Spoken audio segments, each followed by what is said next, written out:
जय गुरुदेव, जय महाकाल. आज आपण आग्नेय दिशेबद्दल विचार करूयात. आग्नेय दिशेचा कारक ग्रह हा शुक्र आहे आणि त्याचा अधिपती ही अग्नी आहे. जर ही दिशा, या दिशेमध्ये जर दोष नसेल तर या घरच्या स्त्रियांसाठी खूप महत्त्वाचं आहे. कारण ही दिशा जर चांगल्या गुणांनी असेल, म्हणजे जसं की या आग्नेय दिशेमध्ये किचन असेल, इलेक्ट्रिक तुमचे जे काही मिक्सर वगैरे असेल, इलेक्ट्रिक वस्तू आग्नेय दिशेला असतील, गॅस वगैरे असेल, स्वयंपाकघर असेल, स्टोर रूम असेल, किंवा ही दिशा कट नसेल, या दिशेला मुख्य दरवाजा नसेल, तर खूप छान, स्त्रियांसाठी खूप सौख्यकारी. या घरच्या स्त्रिया खूप सुखी असतात.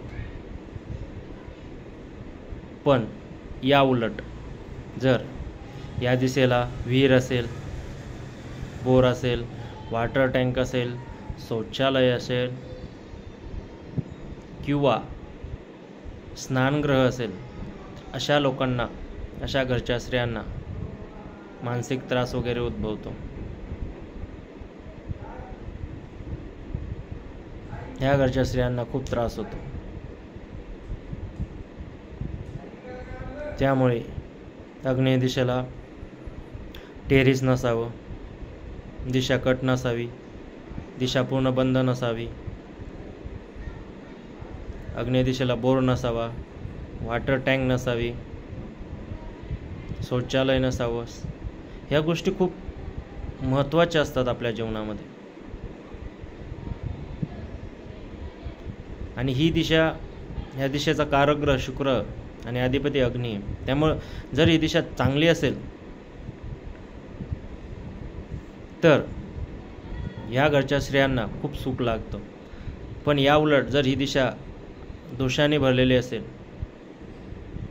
तर ह्या घरच्या स्त्रियांना मानसिक त्रास वगैरे उद्भवतो.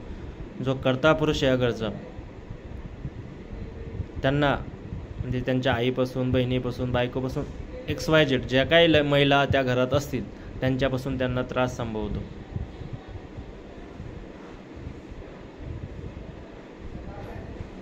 त्यामुळे ही दिशा कट नसावी.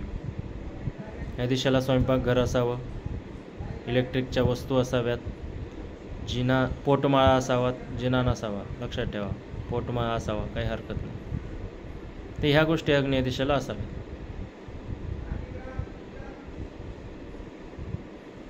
ह्या गोष्टी खूप महत्त्वाच्या असतात आपल्या जीवनामध्ये. आणि याचा इफेक्ट, वास्तू जर दूषित असेल तर याचा इफेक्ट आपल्या घरच्यांवर, आपल्या फॅमिलीवर पडत असतो. त्यामुळे लक्षात ठेवावं, जर आपली आग्नेय दिशा कट असेल, वाढीव असेल, त्या ठिकाणी पाण्याची वॉटर टँक असेल,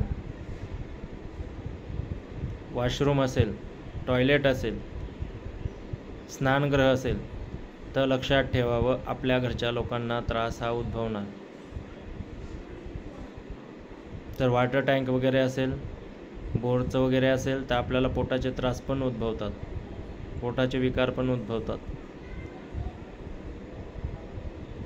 खूप महत्त्वाच्या असतात. दिशा खूप डिपेंड करतात आपल्या लाईफवरती.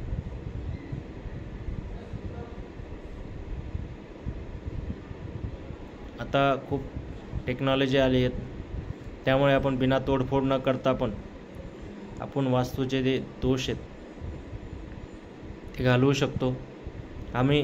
आणि ती पॉझिटिव्ह ऊर्जा आहे ती स्टेबल करू शकतो. तर कोणाचा असे आग्नेय दिशेला प्रॉब्लेम असतील, पाण्याचे बोर असेल, जिना असेल, किंवा मुख्य दरवाजा असेल, जलकुंड असेल, किंवा वॉटर टँक असेल, बोर असेल, विहीर असेल, तर लवकरात लवकर तुम्ही हा व्हिडिओ जर पाहिला तर तुम्हाला कळून जाईल की ही दिशा जर तुमची अशी आहे तर तुम्हाला 100% पोटाचे विकार वगैरे होणार, घरच्या महिलांपासून घरच्या कर्त्या पुरुषाला त्रास होणार, ह्या गोष्टी फिक्स आहे. किंवा त्या महिलेला मानसिक त्रास असणार, ह्या गोष्टी फिक्स असतात. तुम्ही कधीही चेक करून घ्या. जर तुमची आग्नेय दिशाला असे प्रॉब्लेम असतील तर 100% तुमच्या घरामध्ये पोटाचे आजार असणार, हे मी लिहून देतो. खूप छोट्या छोट्या गोष्टी असतात वास्तूमध्ये, आपण त्या इग्नोर करत असतो आणि त्याचा परिणाम मग आपल्या जीवनावर होतो. त्यामुळे ह्या गोष्टी जर माहीत नसतील तर आपण या व्हिडिओमध्ये जाणून घेऊयात. आज आता आपण इथून पुढे वास्तूचेच क्लास सुरू करणार आहे. अगोदर आपण पूर्व दिशेचा विचार केला, आता आपण आग्नेय दिशेचा विचार करतोय. त्याच्यानंतर दक्षिण दिशेचा होईल. ह्याप्रमाणे राऊंड वाईज 8 दिशांचा आपण विचार करूयात आणि त्यानुसार कुठली वस्तू कुठे असावी त्याची आपण माहिती सांगणार आहोत. कुठले रेमेडीज करायची, काय करायचं ते आपण गोष्टी आपण सांगणार आहोत. स्टेप बाय स्टेप आपण या गोष्टी घेणार आहोत. चला, आजसाठी एवढंच. ज्यांना कोणाला रेमेडीज करायच्या असतील, वास्तूचं व्हिजिट करायचं असेल तर आमच्याशी संपर्क साधू शकता. आम्ही 3 स्टेपमध्ये वास्तूचं व्हिजिट करतो. स्टार्टिंगला येणार, वास्तू चेक करणार, वास्तूमध्ये काय दोष आहे ते सांगणार, त्यानंतर त्यावरती उपाय देणार आणि उपाय दिल्याच्या नंतर परत अजून एकदा येणार, व्यवस्थित चेक करणार, तुमच्याशी चौकशी करणार की आम्ही जो उपाय दिला होता त्याने तुम्हाला इफेक्ट आहे का, फरक आहे का. कस्टमरचे रिव्ह्यूज घेणार आणि त्यानंतर मग जर तुम्हाला प्रॉब्लेम नसेल, तुमचं सर्व आता व्यवस्थित संसार चालला असेल, रेमेडीज केल्याने जर तुमचं सर्व व्यवस्थित सगळे दोष निघून गेलेले असेल तर मग आम्ही त्यांना व्यवस्थित सांगून तिथून निघून जातो. स्टेप बाय स्टेप आम्ही वास्तू व्हिजिट करत असतो. 2 किंवा 3 वेळा आम्ही वास्तू व्हिजिटला येतो. जर नवीन वास्तू असेल तर 3 वेळेस येतो. जर जुनी वास्तू बांधलेली असेल वाढलेली आणि त्याच्यात दोष असेल तर मग आम्ही 2च वेळेस येतो. आणि जर नवीन असेल, सुरुवातपासून काम करणार असाल तर मग आम्ही 3 वेळेस येतो.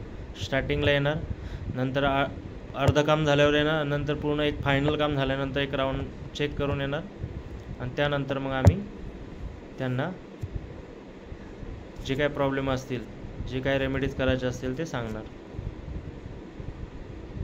हे आमचे असे रूटीन असते. जर कोणाला करायचं असेल तर खाली दिलेल्या नंबरवर आपण संपर्क साधू शकतो. चला, आजच्यासाठी एवढंच. जय गुरुदेव, जय महाकाल.